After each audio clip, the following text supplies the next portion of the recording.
Om Namo Bhagavate Vasudevaya. Om Namo Bhagavate Vasudevaya. Om, I bow to the Lord Vasudeva. We're going to read today from this first chapter of the Gita, chapter 8.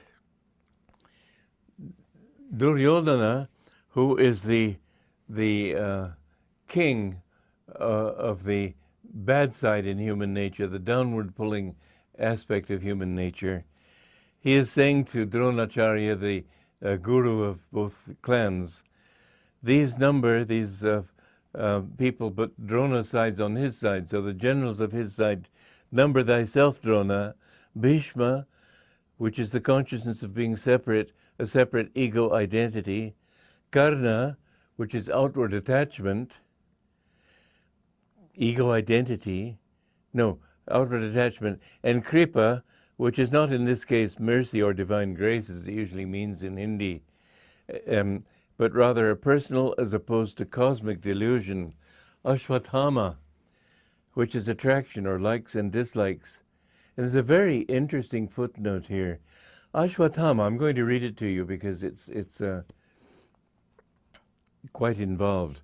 Ashwatthama, son of Drona, habits or past samskars, figures prominently in two episodes of the Mahabharata. In the first of them, Yudhishthira, divine calmness, resorts to a trick in order to win against the unbeatable Drona. He disheartens Drona by feigning, that Drona's son Ashwatthama is dead. This story suggests a stratagem by which a calm mind can win freedom from attraction through the roots of their can win against bad habits by affirming the non-existence of or one's freedom from attraction through the roots of their attraction, though the roots of their attraction may not yet be extirpated from the subconscious. If you say that I don't have this problem, even though you know you do, it will be a good thing to affirm. When I was trying to overcome smoking and I would go back to it, I would say, instead of I failed, I'd say I haven't yet succeeded. And if you can somehow tell yourself, not to fool yourself, but tell yourself this is dead in me, it will be an affirmation of its ultimate death. So although it's a trick of the mind, we have to use tricks sometimes to kid ourselves into becoming wise. The other aspect of this Ashwatthama is very interesting. In the second episode, after the war of Kurukshetra, Ashwatthama, stealing out in the night, slays what remain of the Pandava heroes. That's an evil deed, you would think. He is therefore cursed to become Amar, deathless. Indeed, attraction is the one negative quality that never changes its intrinsic nature. Other champions of evil are transmuted. Anger is transmuted to calmness, avarice to self-sufficiency, lust to self-absorption in the infinite. Attraction alone remains everlastingly itself, rasha, supremely relishable bliss. The essence of God's consciousness.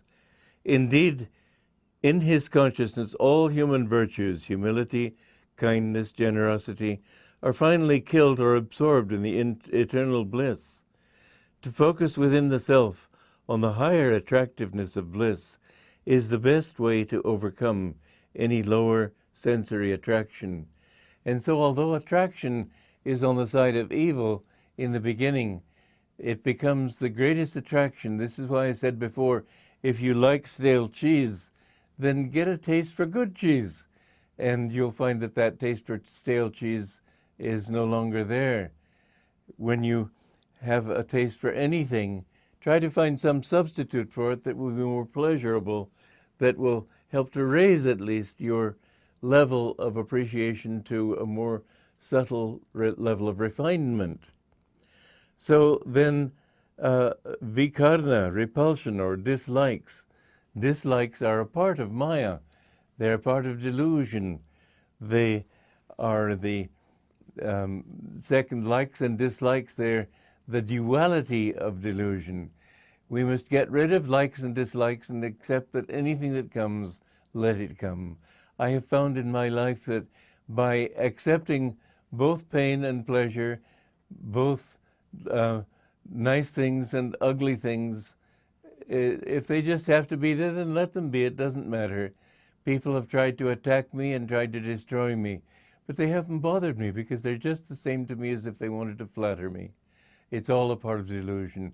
You are in yourself, and in that center in yourself, not to be self-centered in the ego, but to be centered in the great self, the spiritual being inside you, then nothing can touch you. And so dislikes are a part of Maya, a part of delusion. The son of Somadhata, Bhurishavas, the impulse toward outward material activity, and Jayadratha, bondage to continued separate existence, not included in every version of the Gita, but subtly distinct from outward attachment or karna. All these qualities, we must understand that each one has a separate quality in itself, a separate individuality in itself. There's a poem in the English language, "My mind to me a kingdom is." I used to mock at it because it seemed so pretentious when I was in college. I was wrong to mock. Our mind really is a kingdom, and this is the essence of the teaching of the Mahabharata. If you can learn to think of each quality as a different individual, then you can begin to detach that individual from yourself. You can begin to say that, well, I am not that. I'm observing that quality in me. When I get angry, there's anger as an individual being. You know, people don't understand the extent to which there really is a demonic power in this world. A great woman saint in India, Anandamoyi Ma, she had a cancer in the liver. And one day she was reclining, and suddenly this cancer in the form of a monkey, black monkey, jumped out of her stomach and ran and drowned itself in the Ganges, and she was free of this cancer. But the world is full of angels and demons. I don't want you to start getting spooked about it, but it wouldn't hurt to realize that anytime you are angry or lustful or greedy or all the various things that come to people, that this is not you. This is something outside of you which you have accepted into your aura. If you treat it as a separate being, then you can say, "Get away from me." As Jesus said, "Get thee behind me, Satan." The qualities in your mind must gradually be transformed. You know, outside of barrooms and places of low consciousness, there are demons there trying to wait and get into people's minds. Possession is a reality. It's not just a fanciful suggestion from the Bible. People don't know it, but they're possessed by all sorts of things. When they have desires over which they have no control, those are possessions. And how do you get rid of them? By loving God. Without love, you can't find him. Devotion to God, sincerely seeking him, these are important for your own life and well-being. Please take my words seriously because I mean them with all my heart. Joy to you.